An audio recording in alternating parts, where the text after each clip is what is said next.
Hari kita ngobrol bersama Mas Aji Santoso Putro, seorang pembelajar kesadaran. Iya. Wih, itu artinya apa pembelajar kesadaran? Jadi selama ini kan kalau kita hidup ya, seringkali itu kita hidup hanya terseret oleh pikiran.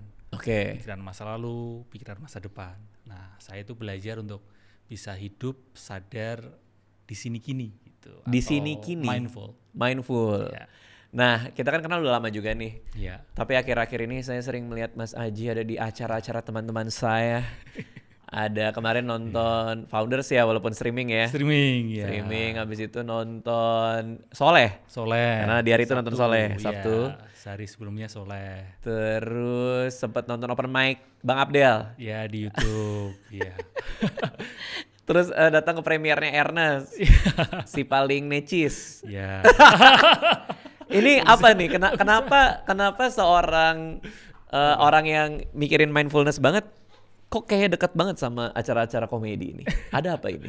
Jadi komedi itu kan saya lihat adalah salah satu seni ya. Oke. Jadi itu bagian dari art gitu. Sedangkan selama ini yang saya pelajari itu kan dari sisi science ya. Oke. Dan saya yakin atau percaya benar bahwa kita termasuk saya ini perlu belajar menyeimbangkan dua hal itu. Oke. Kalau terlalu science atau terlalu ilmu banget biasanya terus jadi terlalu serius, dapat dalamnya, tapi untuk reach-nya, engage untuk ke banyak orangnya itu kurang. Oke. Demikian juga sisi sebaliknya, sebagian teman saya yang mendalami art itu dapat luasnya, tapi cenderung nggak semuanya ya, cenderung nggak mendapatkan kedalaman. Oke. Ya. Kedalaman nih apa nih kedalaman? Kedalaman ilmunya kayak misal kalau dari sisi ilmu, misal psikologi gitu. Ya, ya. Teman-teman yang memang di bidang sains atau di ilmu, dia akan benar-benar mempelajari psikologi itu ya secara teorinya, secara Oke. seserius itu. Gitu. Oke. Tapi kadang lupa bagaimana dengan asik menyampaikan, dengan ringan, dengan seru menyampaikan ke orang. Nah, sedangkan teman-teman di sisi art, dalam konteks ini adalah teman-teman stand up komedian, itu begitu asik, begitu ringan, seru menyampaikan hal itu. I see, tapi nggak ada kedalaman. Emang Ebel Cobra nggak pernah ngomongin molekuler biologi sih. Iya. Cuman ya paham maksudnya karena para saintis ini mendalami sebuah hal itu jadi keseriusannya itu menjadi melekat sehingga ketika mengkomunikasikan tuh kurang renyah gitu. Iya, kadang kurang bisa memahami teman-teman yang lain atau mungkin orang-orang yang mendengarkan dia. Betul. Itu tidak sepintar dia. Oke. Kan? Ngerti sih maksudnya sih. Ngerti. Sedangkan komedian itu kita bertumpu pada sense kita. Benar. Bahwa ini orang paham nggak ya? Karena kalau orang nggak paham, orang bisa nggak ketawa. Benar. Menyampaikan setupnya, punchline-nya kan kita harus ngerti orang paham apa enggak. Iya. Dan argumen tadi kan. Iya. Mas Ari tadi kan, argumen itulah yang menjadi payung yang bisa relate dengan orang. Gokil. Tadi sebelum kita syuting, Mas Aji saya belajar langsung. Lama loh duduk di sofa belajar teori stand up comedy guys. Kayaknya emang tertarik banget sih. Aku tadi ngelihat ketika lagi bicara sama Mas Aji, matanya berbinar-binar sih. Oh kayak gini stand up kayak gini. Kayaknya akan masuk sih kayaknya. Karena itu sisi lemah saya sih sebenarnya, terlalu serius selama ini. Tapi kayaknya fun aja. Sehingga perlu sisi komedi. Oh iya. Tapi anehnya ya, stand up comedian itu aslinya jarang ada yang lucu. Oh gitu. Iya, kalau saya ketemu Panji, ketemu Ernest, ketemu Rian kayak kemarin Founders di ruang tunggu, nggak ada yang ngelawak gitu. Iya. Nggak ada. Diem aja, kecuali Isman ya. Isman kadang-kadang ada aja celutukan ya. Cuman kalau kita tuh kayak yang diomongin film lah, apalah ini lagi sibuk jadi malah apa hidupnya serius ya kalau stand up comedian ya. Aneh deh. Tapi ada skill untuk bagaimana membuat keseriusan itu segala sesuatu yang serius itu jadi bisa lebih dilihat dari sisi komedi gitu ya. Iya, mungkin karena kalau kita tidak menseriusi hal itu, kita tidak menganggap itu penting buat kita bahas kali ya. Iya. Jadi harus ada keseriusan dalam memandang dunia. Benar. Harus ada ketegasan dan rasa terganggu. Sehingga kita bisa presentasikan ini sebagai hal yang kayaknya aneh deh. Ya, berarti ada sisi paradoksnya ya. ketika semakin serius mempelajari suatu hal, muncul keresahan, dan di situ pula bisa ngelihat sisi patahnya, sisi komedinya. Bener. Iya kan? Kalau nggak kan lewat. Nah, Kalau kita tidak melihat ini sebagai sesuatu yang kayaknya aneh deh, itu kan lewat. Kalau kita nggak serius ya. benar. Makanya kadang kalau di acara ulang tahun temannya anak, itu saya cuman diem aja melihat betapa anehnya ini semua sih.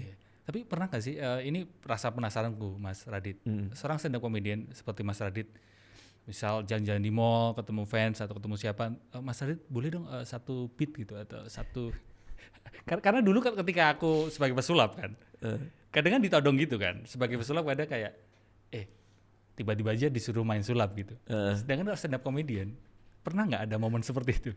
Iya, acara keluarga biasanya. Oh, langsung ditembak gitu? Iya. Ayo dik sini dik, ayo ngelucu dulu ngelucu. Ngapain gue ngelucu? Nah, apa? Iya, itu sering. Iya. Tapi yang paling kocak sih dulu lagi ngantri roti di Bread Talk tuh dulu tuh di daerah Permata Hijau situ lagi ngantri beli roti. Tiba-tiba bapak-bapak di depan. Terus dia nengok. Oh, Raditya Dika. Terus? Oh iya Pak gitu kan. Saya punya jokes nih. Nanti kamu bawa ini di Suci ya, dia bilang gitu. Oh, malah dikasih jokes.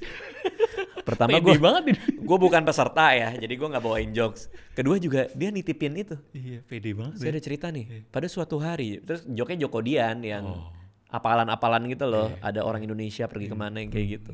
Paling kayak gitu sih. Oh iya. Iya. Dan kamu dengerin itu waktu itu ekspresimu gimana? Ya kayak oh ya. Tapi yang lebih parah dari itu semua sebenarnya asumsi orang terhadap komedian. Gimana asumsinya? Karena orang pikir komedian itu aslinya lucu.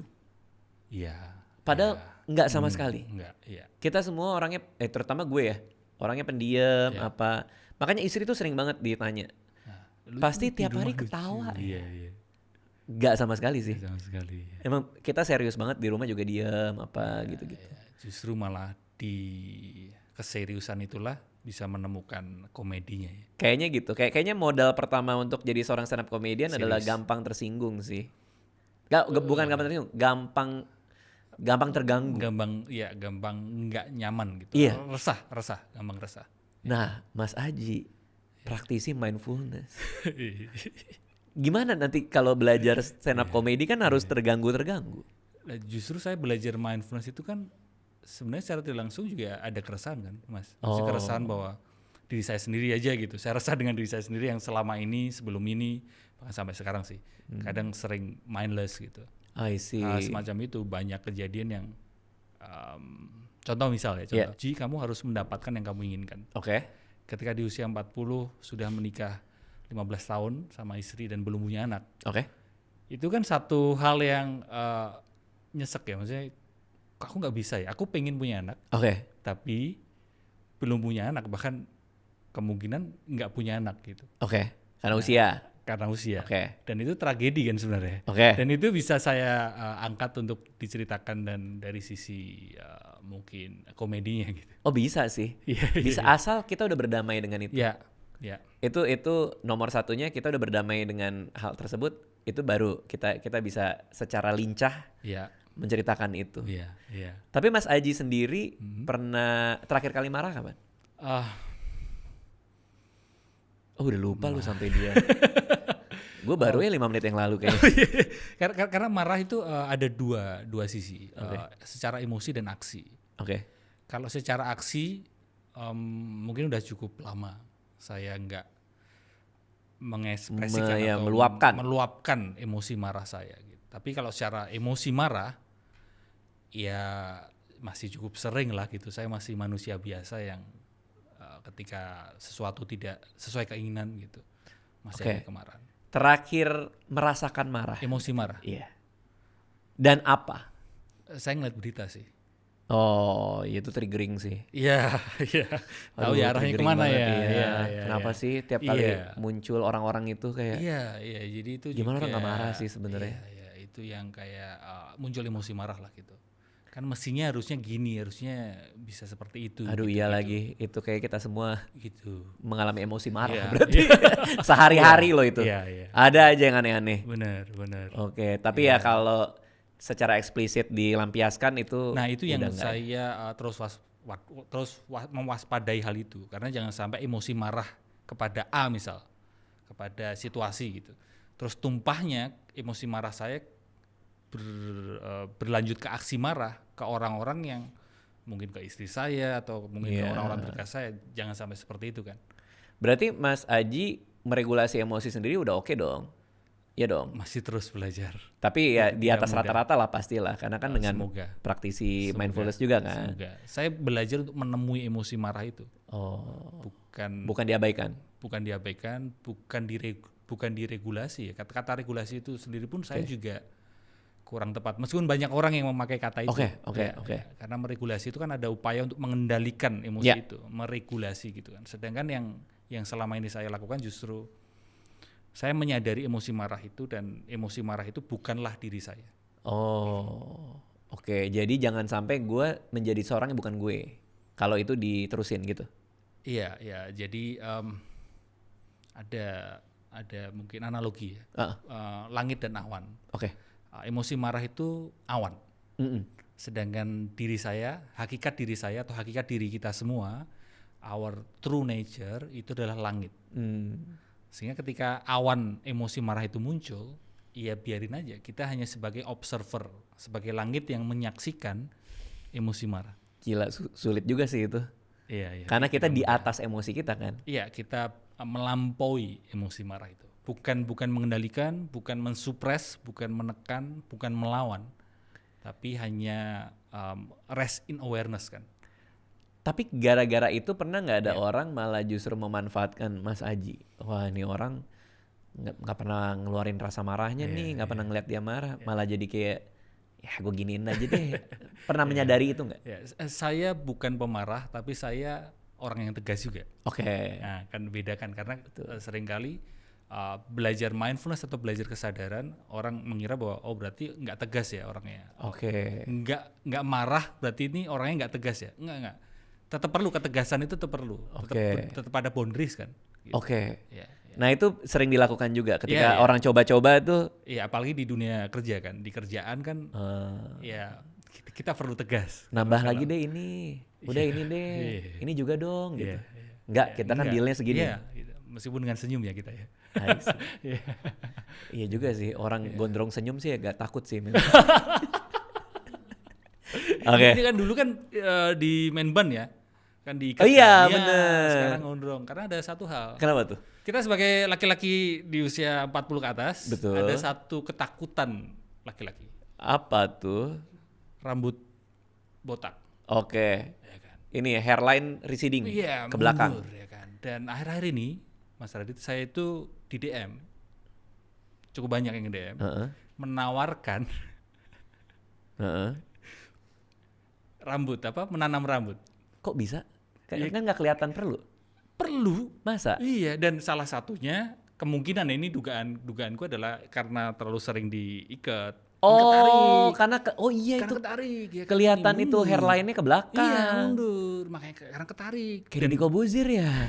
Pas zaman dulu. Iya, ditambah dulunya juga sering dicat. Warna-warni lagi. Iya, mundur. Makanya pada waktu dapat tawaran itu ada sisi senengnya, ditawarin gitu kan endorse dan sebagainya. Tapi di sisi lain kayak ya berarti rambut udah mundur beneran ya. Kesal juga tuh. Tapi Mas Aji adalah langit. Oh iya. Makanya jadi nggak usah kesel. Iya, terus saya juga nggak usah kesel. Diri saya bukanlah rambut saya. Tapi iya ya. Makanya di akhir-akhir ini mengurangi diket. Itu ngaruh. Ya dugaanku sih, Mas. Tapi belum tentu bener juga. Selain mungkin ngaruh, tapi juga jadi kelihatan ya kalau diiket ya. Iya. Maksudnya jadi ke belakang semua gitu. Terus ada satu hal konyol lagi. Sekarang kalau aku sisirannya ke depan. Ini kok konyolanku sih.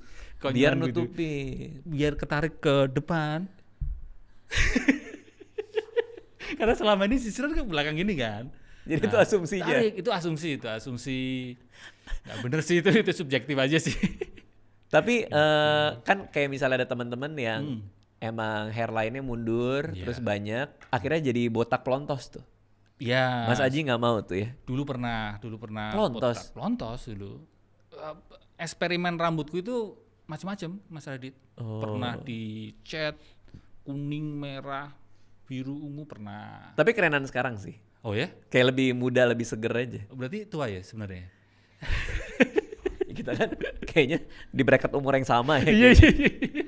Iya. Tapi kemarin tadi bilang pernah main sulap. Dulu ya. Dulu profesional. Iya, 10 tahun yang lalu, 2010-an, bahkan aku pernah ke rumahnya Deddy Corbuzier. Oh iya? Iya, belajar langsung sama Deddy Corbuzier. Ini masih banyak orang nggak tahu. Bahkan mungkin Deddy Corbuzier lupa. Aku pernah bahkan Kok bisa nunggu di segampang terasnya. itu datang ke rumah Deddy? Iya kan membuka sekolah dulu. Aku dari Jogja, anak muda dari Jogja yang kepengen banget belajar sulap.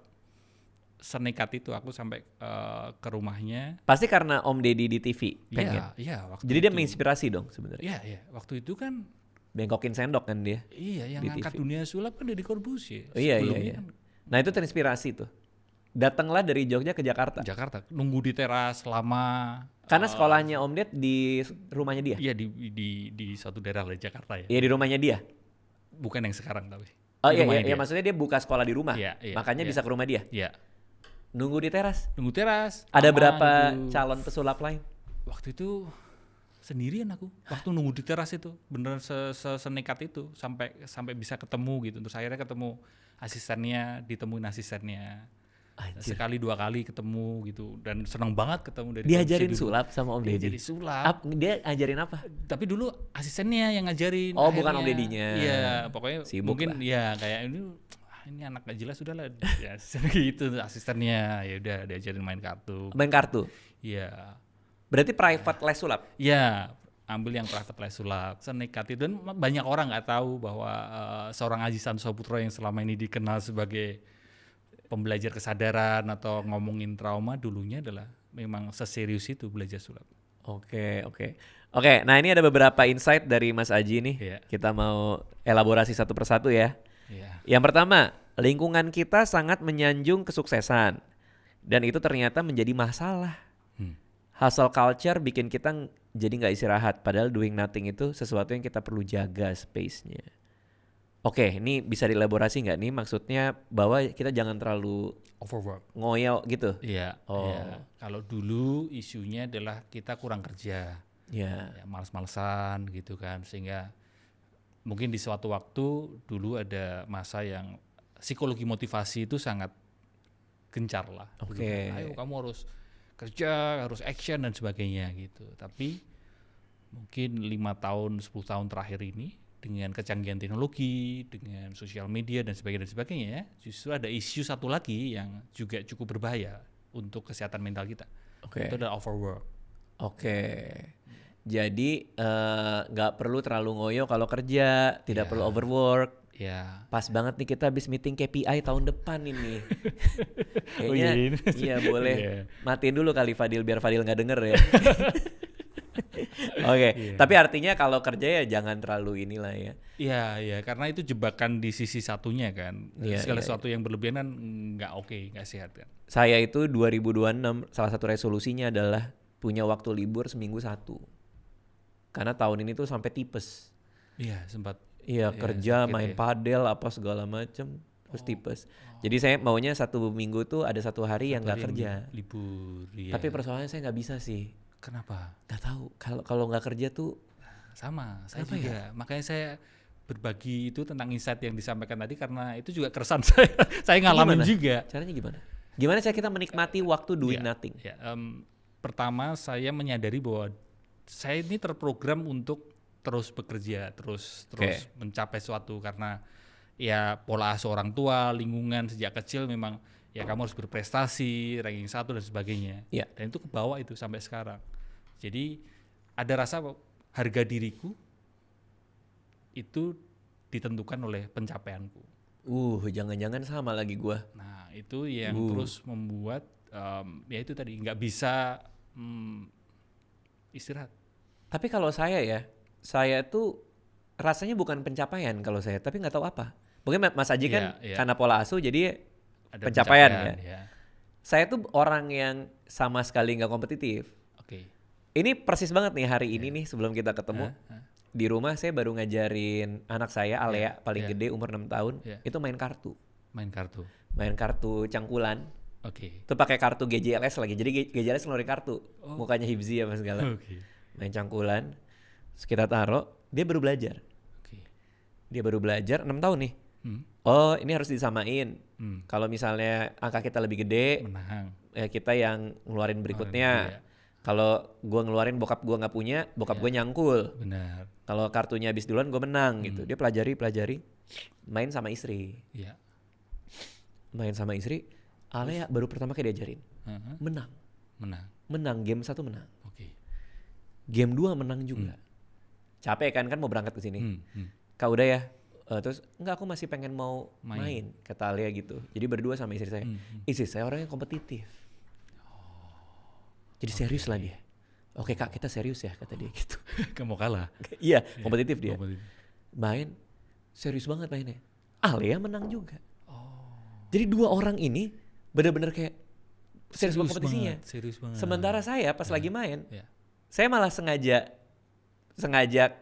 Kak keluarin yang ini gitu. Iya. Jadi kalau buat saya, kayak bukan di pencapaian. Oke, tapi Gak tahu makanya. Apa dorongan yang ngebuat di balik pencapaian biasanya ketakutan ke banyak orang dan itu ya bisa dikatakan manusiawi, tapi kalau kita tidak sadari bisa berbahaya. Kayaknya itu sih. Ketakutan. Itu kayaknya sih. Ketakutan memastikan masa depan kan. Itu sih. Karena dulu kenapa rajin banget ngumpulin dana pensiun karena takut pas masa tua kan. Kayaknya kebiasaan itu kebawa sampai sekarang sih. Takut nanti kalau pensiunnya nggak cukup gimana dananya. Takut kalau ada kebutuhan ini gimana. Kayaknya itu sih Mas. Ketika secukupnya rasa takut itu ya oke gitu. Tapi ketika sudah berlebihan ya akan terus berdampak ke mana-mana sih. Kayak kita harus belajar buat relax juga ya. Karena liburan juga. Takut itu membuat kita selalu merasa nggak cukup kan. Ngatasinnya gimana? Temui rasa takut itu. Ketika muncul rasa takut, jangan lari.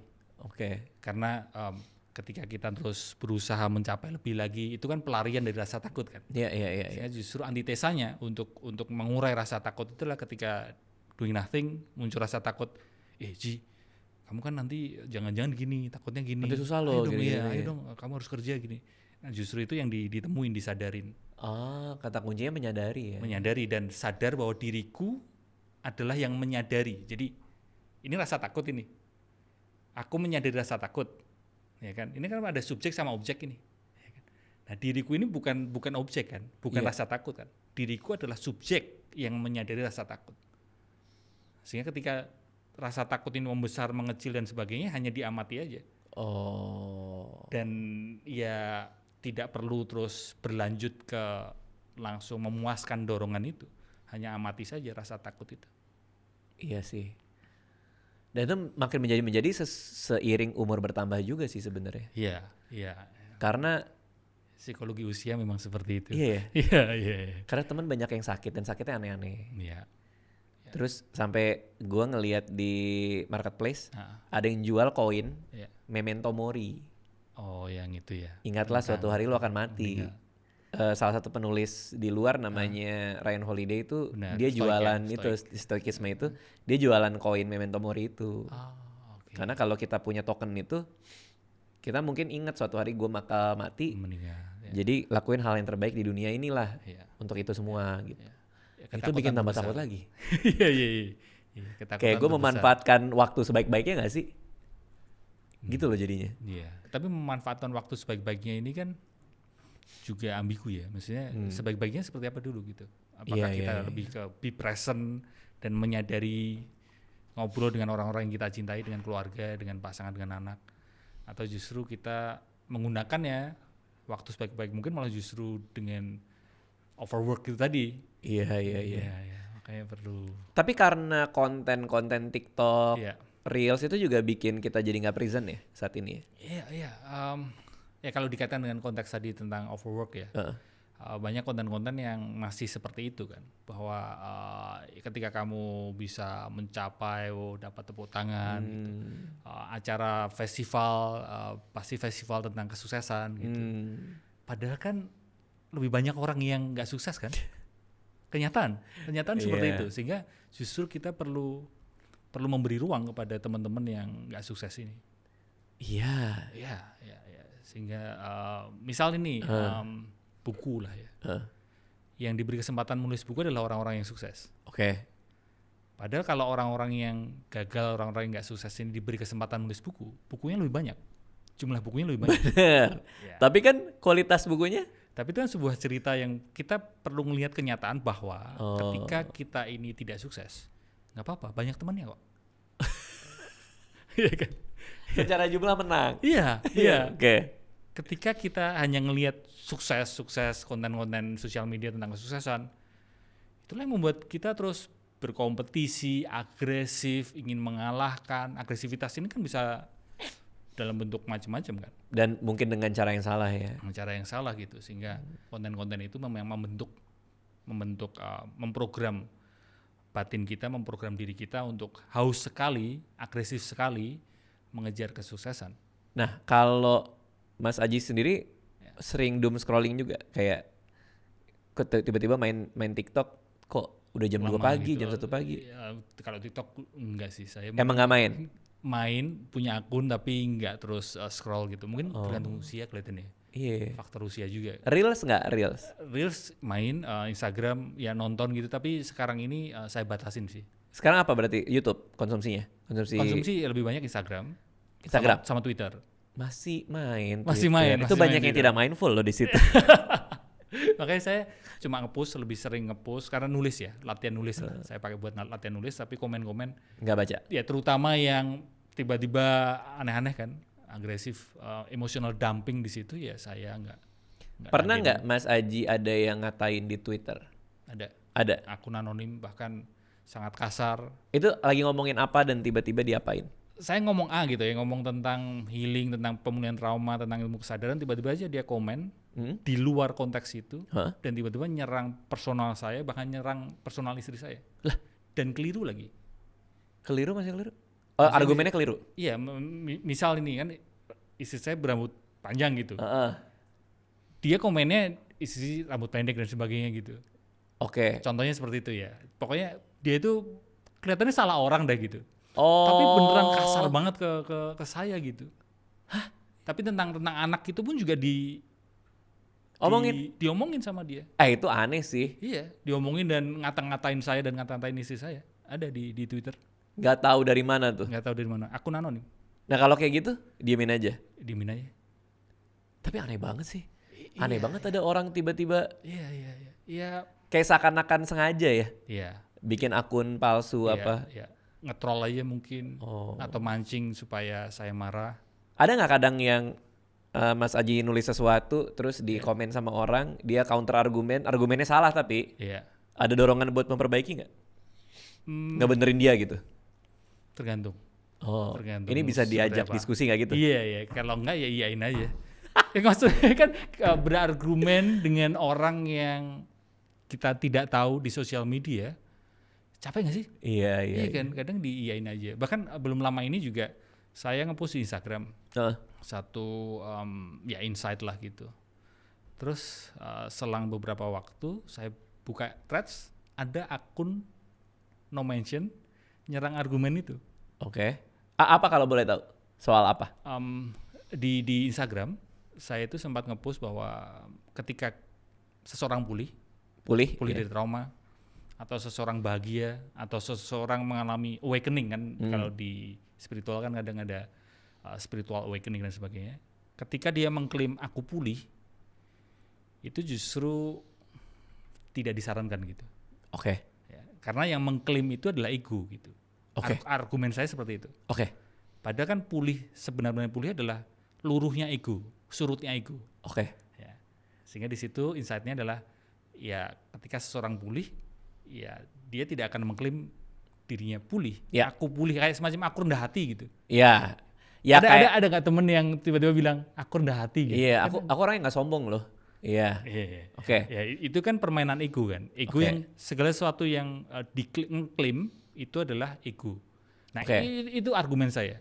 Lalu selang sejam 2 jam lah, saya buka threads, ada akun yang bilang nyerang argumen itu. Bilang bahwa ini bahkan dia bilang ada mental health influencer. Oke. Yang bilang yaitu argumen saya gitu, dibahas dia gitu. Ya udah. Kenapa harus no mention ya? Nggak tahu. Terus orang gimana di situ diskusi dong jadinya? Ada 1-2 sih yang ada yang pro, ada yang kontra. Oh, Mas Haji nggak ikutan? Enggak lah. Biarin aja. Biarin aja. Diskursus aja udah. Gini. Ada satu hal yang mungkin agak aneh tapi saya menjalani hidup saya dengan hal ini. Itu adalah bahkan insight saya atau argumen saya itu, saya sadar saya tidak sepenuhnya benar juga. Belum tentu sepenuhnya benar juga. Ketika saya pondasinya saya belum tentu sepenuhnya benar. Ketika ada counter argumen, boleh saja kan? Betul. Karena itu jadi bahan buat diskursusnya, jadi bahan dialektikanya. Ini tuh bisa, jangan-jangan lu yang bener nih. Nah. Makanya sini coba mau denger gitu ya. Dan itu yang terus saya pelajari sampai sekarang, bahwa termasuk teman-teman yang denger obrolan saya di sini pun juga saya belum tentu sepenuhnya benar juga gitu. Kenapa ya susah banget untuk memahami bahwa tidak apa-apa kalau kita salah ya? Itu kayaknya persoalan banyak netizen deh. Iya. Kayak misalnya dia punya argumen, terus argumennya bilang kayaknya nggak gitu. Lu tahu apa? Maksudnya kok nggak ada ngasih ruang buat gitu loh? Mungkin ego kita lekatkan, kita attach pada argumen itu. Aku adalah argumenku adalah aku. Itu apa yang terjadi sama negara ini dan pola pendidikan pengasuhan masyarakat kita sehingga kok selalu terjadi kayak gitu ya? Selalu terjadi nggak ada santai-santainya gitu. Kalau misal orang bilang A, lu salah. Apa ya? Ada ngaruhnya tuh. Iya, karena identifikasi bahwa aku adalah argumenku, aku adalah identitasku, aku adalah labelku gitu. Konteksnya saya geser jadi kacamata lah. Ini ibaratkan argumen. Aku adalah kacamataku adalah aku. Ketika Mas Radit mungkin mengejek atau apalah mengomentarin kacamataku, maka aku akan marah karena aku mengidentifikasi diriku dengan kacamataku. Aku adalah kacamataku. Seolah-olah ketika Mas Radit mengejek kacamataku, sama saja mengejek diriku. Tapi ketika orang yang sadar, orang yang mindful akan sadar bahwa aku ini bukanlah kacamataku. Kacamataku hanyalah bagian kecil dari diriku. Maka ketika orang mengomentari, mengejek kacamataku, ya boleh saja. Ya nggak apa-apa. Mungkin nggak semua orang suka kacamata gue. Iya nggak apa-apa juga. Demikian juga konteksnya kita kembaliin ke tadi adalah argumen. Banyak orang marah ketika argumennya diberi komentar atau mungkin diserang gitu karena masih beranggapan bahwa argumen itu adalah dirinya. Kemelekatan pada argumen itu yang memang perlu diurai. Dan ego suka sekali melekatkan dirinya pada sesuatu, entah itu kacamata, entah itu penampilan, entah itu argumen, label, identitas dan sebagainya. Itu tuh kadang ketakar kayak misalnya kita lagi ngajar gitu. Terus ini lo apa? Idenya apa? Terus si anak ini datang bilang, oh kalau gue sih idenya gini bang. Kayaknya idenya tuh masih kurang deh bisa kayak gini. Terus kayak, gue kan cuma mikirnya kan baru sebentar. Jadi tuh idenya makanya kayak yang gue bahas tuh bukan soal lo gak bisa bikin ide bagus. Bukan soal kayak ide lo jelek, bukan. Tapi itu masih bisa dikembangin. Tapi dia kan nyari pembelaan kan jadinya. Ada defense mechanism kan. Iya, itu langsung ketakar tuh. Diri, gitu. Itu gue langsung ngerti itu. Oh ini anak yang tipe kayak gini gitu. Tipe yang terlalu tadi mengidentifikasi dirinya dengan idenya. Tapi otomatis kalau saya serta-merta kayaknya nggak asik buat diajak bareng deh gitu. Itu salah juga nggak kayak gitu? Nggak apa-apa juga. Preferensi aja. Iya, nggak apa-apa juga. Tapi memang, ketakar sih. Iya, karena kalau dalam konteks kerjaan gitu atau dalam konteks tim gitu akan susah. Karena orang jadi berarti dia cenderung keras kepala terhadap idenya itu gitu. Iya, atau dia merasa dirinya tidak berharga karena dikritisi idenya. Which is nggak juga dong sebenarnya. Iya. Makanya ketika orang itu mengidentifikasi dirinya attach pada argumennya atau idenya, ketika dia mesti melepaskan letting go argumen itu, ide itu sangat menakutkan buat dia. Karena sama saja dia merasakannya, sama saja dia akan melepaskan dirinya. Padahal kan enggak gitu. Iya. Kembali ke kacamata, ketika saya nyopot kacamata saya, kacamatanya nggak ada, tapi saya ini tetap ada gitu. Demikian juga argumen, ketika argumen itu kita lepas ternyata nggak benar, ternyata salah, iya nggak apa-apa juga kan. Iya. Oke, nah terus lanjut. Iya. Insight dari Mas Aji lainnya. Iya. Untuk yang merasa sulit berubah, mungkin karena kamu baru hidup sebatas di kata-katanya, bukan di kenyataannya. Itu maksudnya apa tuh? Ya, kita cenderung sibuk di kata-kata, tapi seringkali lupa bahwa kata-kata itu beda dengan kenyataan. Contoh Misalnya gimana? misal saya belum pernah makan durian. Pernah makan durian? Oh, enak banget. Enak banget. Suka makan durian? Suka banget. Oke. Ini contoh ya, misal saya belum pernah makan. Mas Adit tolong kasih tahu saya rasa durian itu seperti apa? Kalau saya sih makan sama kulitnya ya. Jadi Oh iya. Saya pikir sama isinya. durian ya. Oke. Iya. Rasanya kayak rasanya kayak ciuman sama kaos kaki bekas. Kenapa sih? Baunya itu loh. Oh gitu. Nggak enak berarti baunya? Baunya nggak enak tapi manis. Oh, oke. Kenapa kaos kaki ya? Tapi Kenapa sih? kenapa ciuman juga ya? Kan bisa diemut ya. Baunya kayak gitu tapi rasanya manis, gurih. Iya, gurih sih. Bingung juga sih. Iya. Sebanyak apapun kata untuk menjelaskan rasa durian, bukanlah rasa durian itu kan. Betul. Paling efektif sebenarnya adalah ya udah Ci, rasain sendiri durian. Bener. Maka kamu akan tahu rasa durian itu seperti apa. Iya. Makanya saya menuliskan itu. Saya belajar banyak bahwa dalam proses pemulihan trauma, dalam ilmu berkesadaran, kadang kita hanya berhenti di kata-katanya. Aku pulih dari trauma, aku sudah memaafkan, aku mencintaimu, aku hanya berhenti di kata-kata gitu. Tapi sebenarnya secara nyatanya, secara rasa duriannya, itu kita tidak mengalaminya. Oke. Itu dua hal yang berbeda. Jadi artinya harus dijalankan apa yang dibicarakan. Iya, dialami. Iya. Jadi kalau misalnya kita bilang gue mau ngelupain dia, nggak cuman ngomongin ngelupain dia, tapi melakukan tindakan yang melupakan dia. Iya. Buang semua fotonya, apa segala gitu. Iya, dan beneran mengalami. Kayak aku sudah memaafkan dia.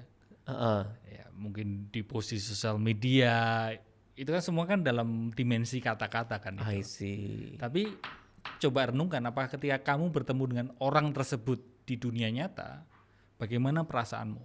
Beneran samakah dengan perkataan itu? Karena dua hal yang berbeda. Meskipun kamu cukup sering bilang aku sudah memaafkan, belum tentu secara pengalaman, secara kenyataan, belum tentu kamu beneran memaafkan. Seperti rasa durian tadi. Oke. Iya kan?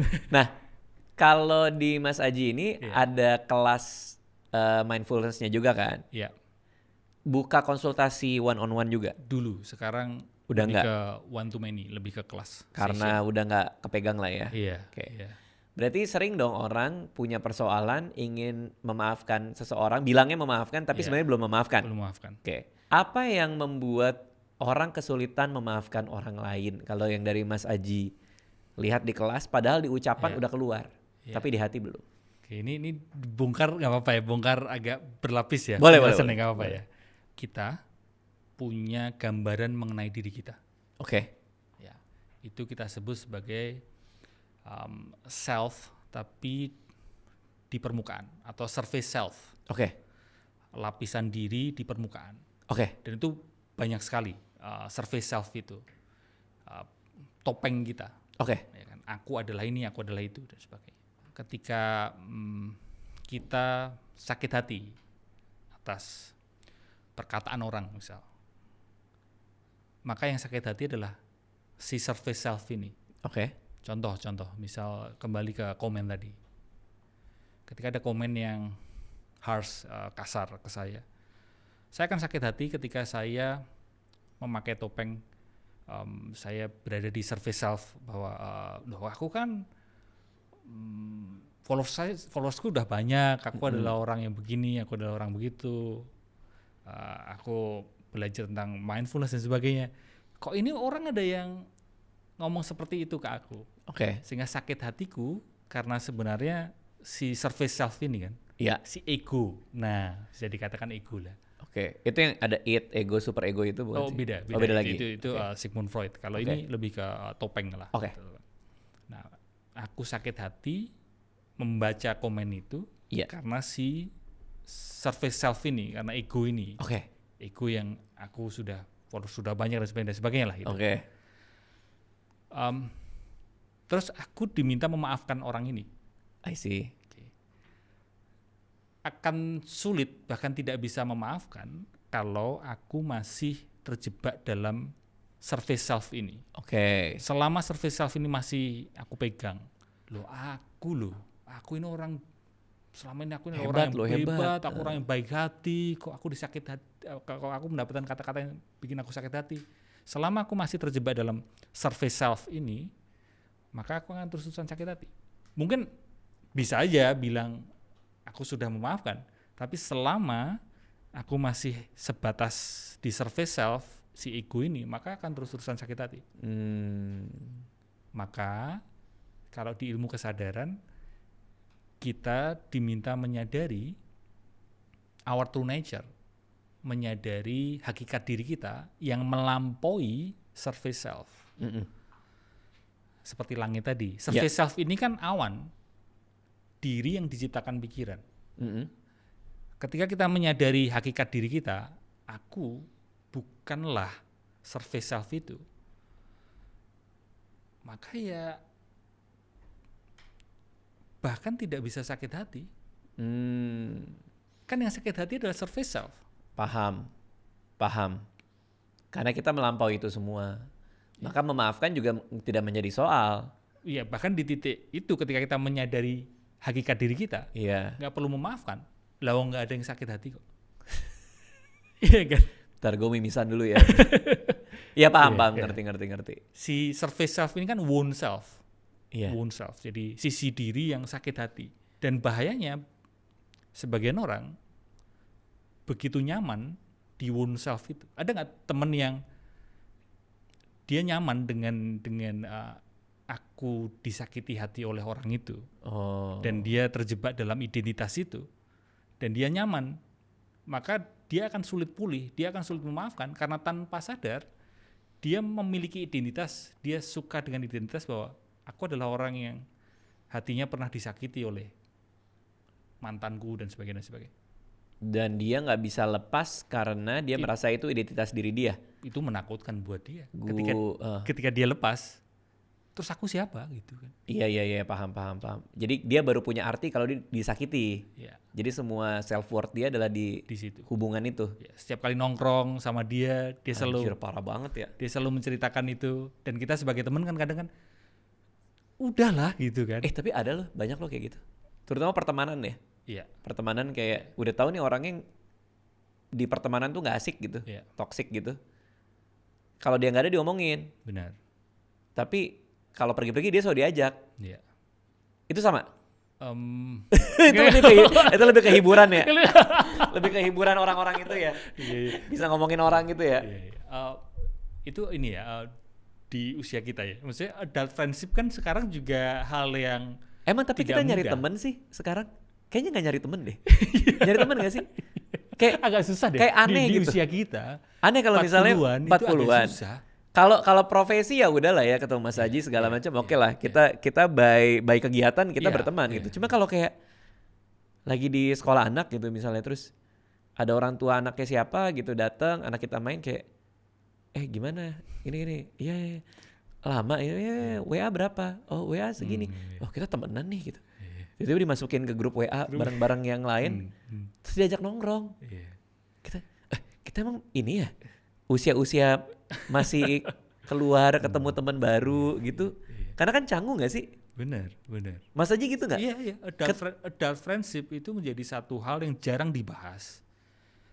Nggak banyak buku membahas itu, nggak banyak podcast membahas itu, tapi sebenarnya itu adalah hal yang perlu dibahas karena banyak orang yang kesulitan di masa itu. Dan saya pun di usia sekarang juga udah tenaga nggak sebanyak dulu.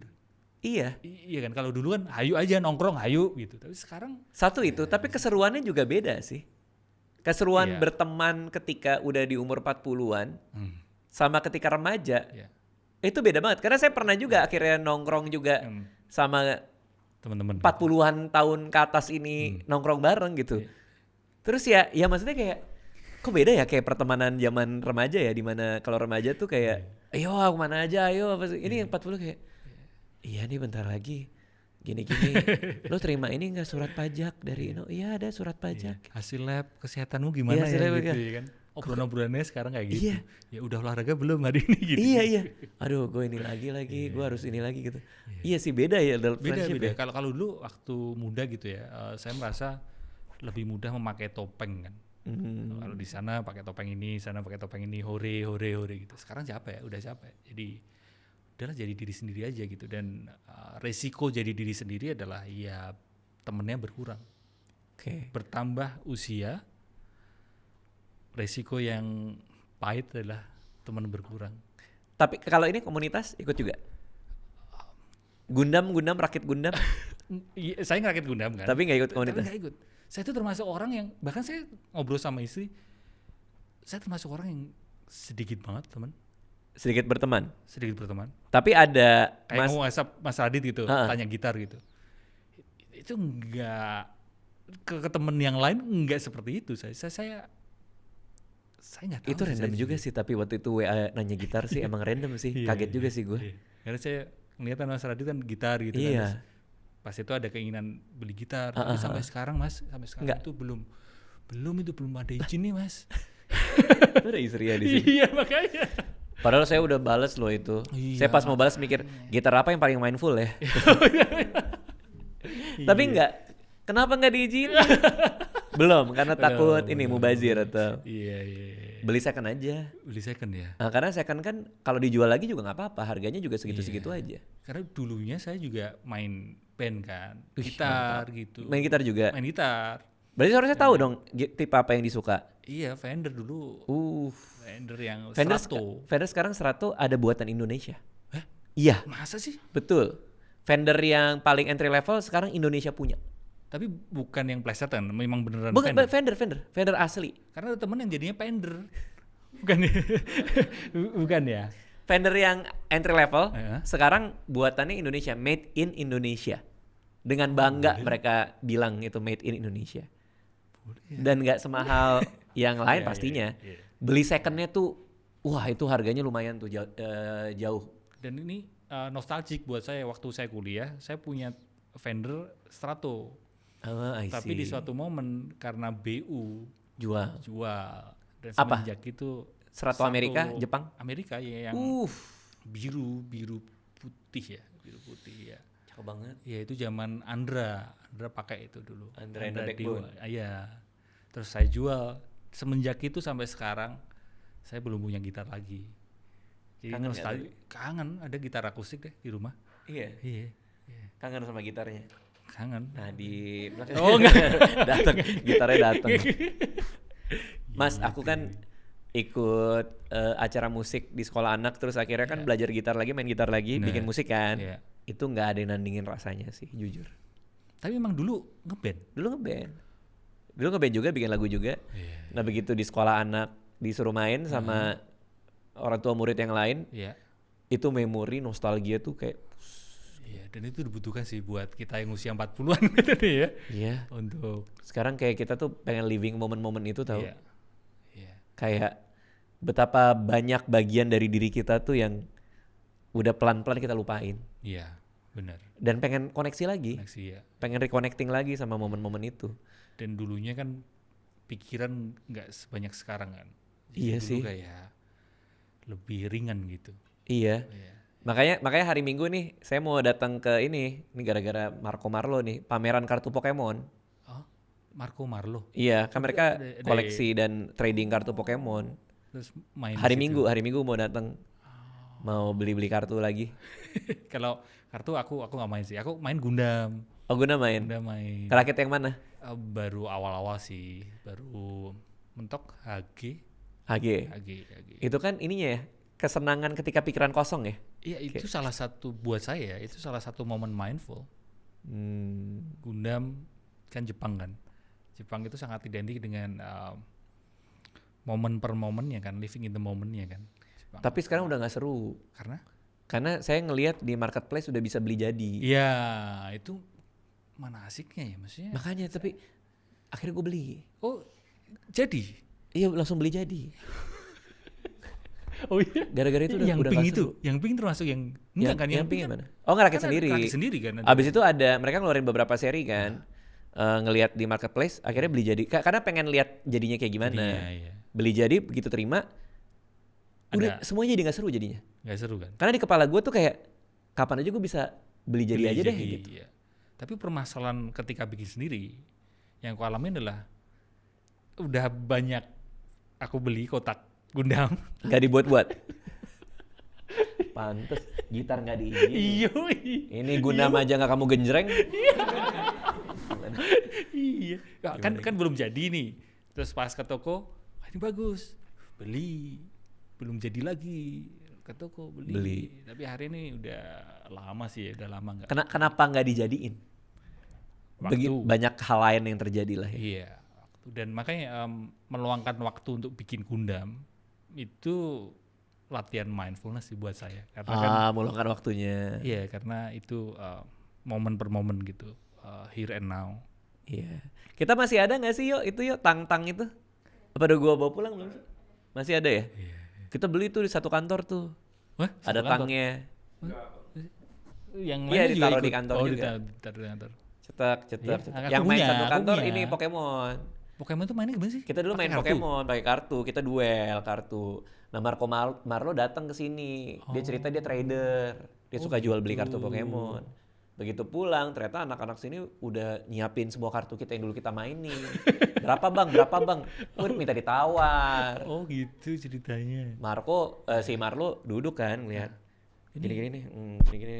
Ntar gue tanya dealer gue dulu. Tanya dulu dealer. Oh ada dealernya. Ada. Lumayan ya 1,5 ya. Bawa pulang deh. Kita jual 8 kartu. 8 apa 10 gitu. Itu rare gitu kartunya? Gak tahu pokoknya segitu aja. Itu kalau nggak segitu kita juga terima aja. orang kita nggak ngerti. Yang main Pokemon lagi itu kartu Pokemon setahu Baskara. Oh dia juga? Main itu dia. Hindia tuh main? Iya Baskara. Iya. Wah kalau didatang lagi deh. Coba tanya nih. Ini. Oke. Nah ini ada lagi yang overthinking sering muncul malam hari sebelum tidur. Iya. Karena perhatian kita nggak lagi mengarah keluar diri tapi ke dalam diri. Iya. Ada hubungannya dengan sebelum tidur apa gimana? Iya jadi kalau pagi sampai sore gitu kan kita beraktivitas, banyak kegiatan, banyak hal yang diurusin. Dan sepanjang hari itu dari pagi sampai sore sebenarnya pikiran kita itu rame. Memang job desk pikiran kita itu rame, dia nggak bisa nggak rame. Ketika malam tubuh kan udah capek nih. Ketika kita istirahat udah tidak lagi terlalu banyak yang kita urusin, kegiatan juga sudah mulai sedikit. Disitulah kita mulai ternyata pikiranku rame ya. Dan itulah yang disebut dengan overthinking. Padahal sebenarnya dari pagi sampai malam sebenarnya pikiran ini sebenarnya ya akan rame terus. Nah karena stimulasi atau pikirannya pelan-pelan udah ini ya. Perhatian kita, attention kita keluar, maka kita nggak ngeh bahwa pikiran kita ramai. Ketika malam udah capek, udah semakin sedikit yang kita urusin, perhatian mulai ke dalam, mulai ramai ya. Padahal dari pagi sampai malam itu yang pikiran kita ramai gitu. Terus diapain? Supaya nggak ramai lagi. Nah ini yang jadi salah kaprah banyak orang kepingin supaya pikiran nggak ramai. Nggak bisa. Pikiran ini memang akan terus ramai. Yang menginginkan pikiran itu nggak ramai, itu kan juga pikiran. Iya kan. Makanya ada orang yang overthinking gimana caranya nggak overthinking. Ada tuh. Maka yang disarankan, ini lagi-lagi di ilmu kesadaran ya, tentu saja di pendekatan yang lain berbeda lagi caranya. Kalau di ilmu kesadaran, amati saja pikiran yang ramai itu. Nah, mungkin tambahan lagi biar lebih mudah dipahami, seperti layaknya kamu duduk di pinggir sungai. Ini sungai. Ya, kamu duduk di sini, nah, arus sungainya diamati, maka kamu bukanlah arus sungai itu kan. Lagi-lagi ngedetach diri ya, supaya melampaui ya. Katanya kata kuncinya itu sih. Prinsip dasarnya itu. Jadi ketika pikiran ramai diamati aja. Lucu juga ya pikiranku. Dan aku bukanlah pikiranku. itu udah akan melegakan banyak orang. Aku bukanlah pikiranku, aku bukanlah perasaanku. Wow. Oke, berarti next time kalau ada kayak gitu-gitu selalu sadar bahwa kita bisa mengamati perasaan itu, mengamati pikiran itu, sehingga kalau kita udah melampaui itu semua, itu jadi irrelevan lagi tuh. Iya. Hal-hal itu ya. Iya. Seperti mungkin analogi yang lain kayak nonton bioskop ada screen. Iya. Berbagai adegan, berbagai genre film kan di dalam screen, di dalam layar. Oke. Nah, kita ini ada layarnya.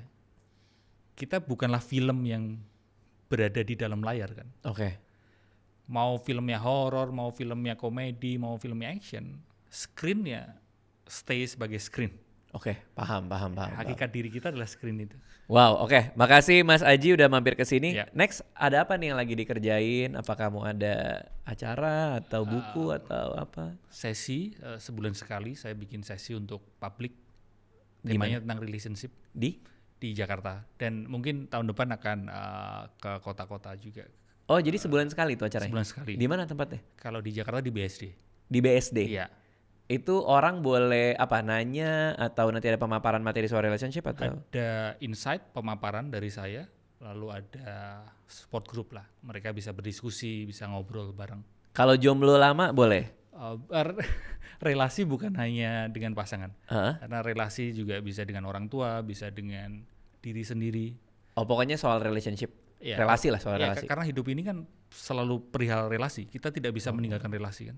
Tapi kalau orang jomblo lama boleh datang? Boleh, tentu saja boleh. Karena dia berelasi dengan dirinya sendiri, dia berelasi dengan temannya, itu pun juga part of relationship kan. Kalau orang jomblo lama ini kebetulan videographer juga boleh? Boleh. Jadi Pelihara anjing? Oke. Boleh? Oke, terus Boleh yuk. oh yang itu. Boleh. Datang aja yuk. Iya. Dia lebih suka main padel sama temennya laki-laki. Oh iya. Partner dia. Nah itu relasi juga. Iya. Termasuk relasi. Soalnya kan ini kan, mungkin akrab kali satu kosan kan sama temen lo itu. Iya, mana sih yang ini? Yang ini nih. Oh, Tio. yang ini. Oke. Fadil udah nikah. Oh iya. Kemarin kita mau tanding turnamen padel. Itu tiap hari padel ya, Mas? Enggak tiap hari. Waktu itu lagi mau turnamen, mau sparring, si Tio bilang sparring sama gua bang, sama temen gua. Terus Kita menang muda. Oh, menang Menang muda. Terus dia bilang ya, udah siap nih juara nih bang, juara. Dia bilang gitu. Turnamen di babak grup kita kalah. Ternyata lawan sparringnya yang memang ini. Nggak, kita sparring lagi nanti. Ajak teman lo nanti yuk. Padel nggak? Nah sampai sekarang, Iya. karena mungkin saya nggak punya temen ya. Sampai sekarang itu saya belum pernah padel. Oke, jangan sama mereka, itu yang pertama. Oh iya, Sama karena Tio, ini ya. temannya, Iya. Iya. Tapi kapan-kapan main padel dong sama Boleh, kita. boleh. Ya, bener ya? Iya. Main Boleh, padel. boleh. Kita biasanya seru kelihatan di ya kan, saya lihat Kemang. seru banget kan. Seru banget, tapi harus mindful juga. Karena kadang ada yang suka over Overnya ininya. gimana? Lewatin net gitu. Enggak, waktunya. Oh, waktunya. Aturan jam 9 giliran kita, jam 9 dia masih foto. Oh iya. Kan kita harus nunggu. Iya, kita perhatikan aja seolah dia sungai. Oh iya. Dia Foto-foto adalah awan ya, kalau dia adalah banget. awan. Kesel gue tapi kadang-kadang. Makasih ya Mas Aji udah mampir ke sini ya. Thank you. Makasih.